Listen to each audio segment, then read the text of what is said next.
Hey everybody, what's up? We are getting ready for 21.2. I want to give you guys some mobility tips to get you ready for your workout. These are things you can do tonight and it's things you can do before you come in or right when you get in, you're warming up lightly. So one of the areas we want to target is our hips. We want to make sure we're getting good motion out of our hips. So we're going to use a lacrosse ball. We're going to sit down. We're going to get it right underneath our butt cheek there. And we can roll around, find a good tender spot, and then we can move around that leg over that tender spot. And we can play around, find new spots. We want to make sure that that area is ready to move.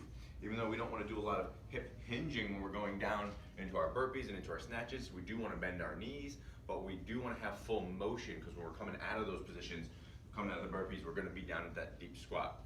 So that's one of the things we can do to loosen up the tissue of the hips. Then to do some stretching, we have two different options here. At home, you could certainly do what we call the world's greatest stretch, right?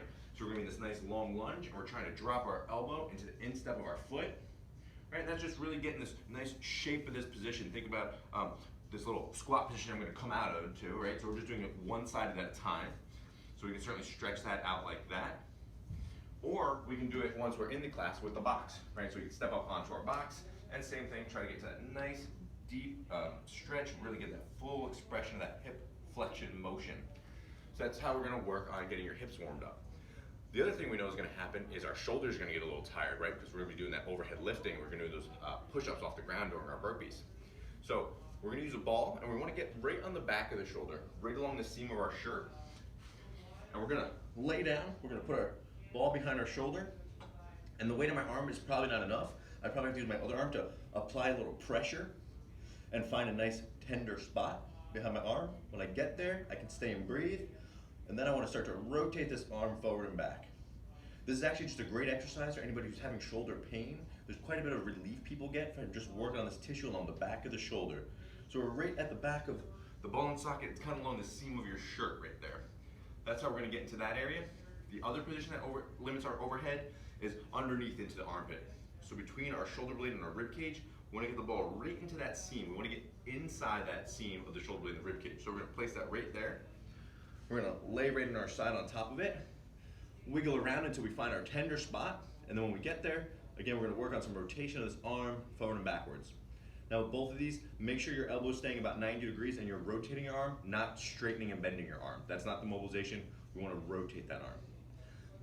After we do those two mobilizations, we should find that we're gonna have a little bit more ease getting into the overhead position, more comfort, more motion.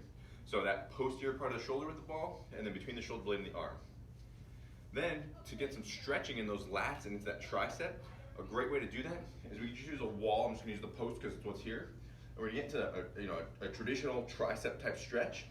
And we're gonna place our arm right up against the wall or the post. And as I kind of lean into it, I get a little more stretch into the armpit and down the side of my trunk. I can even, if I soften my knees and I kind of squat just a little bit, that gives a little bit of tension, it gives a little distraction, and that's an even more of a stretch that we can get into that position. I can certainly play around, maybe rotating my chest forward, rotating my chest open, and finding where do I need that stretch. We want to have that big, full motion at both ends. So we talked about our hips and how we want to bend with our knees, so we can get into this position when we're coming out of our burpees or if we're coming down to grab our weight. We need to have the good motion in our hips. And then when we get to that full overhead position, we want to have freedom on the back of our shoulder, into that armpit, and that nice stretch up the tricep and into that lat.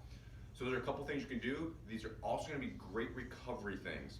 So yes, you can do them tonight, you can do them before the workout, but then when you're done with the workout, also great ways to stretch and fully use those motions that you just challenged. And that's going to help you get better blood flow into the area, help you not feel as stiff and as achy later on. Make sure you get out, take a walk, move around. If your back's bothering you, get laying on the ground, maybe put your feet up the wall, just kind of let it calm down, let that blood flow get back towards your heart. And then also make sure you're hydrated, right? Hydrate before you get here, hydrate right before your workout a little bit, and then make sure you're recovery with some sort of hydration. So those are a couple of tips. Hope you guys have a great workout. Can't wait to see you guys tomorrow.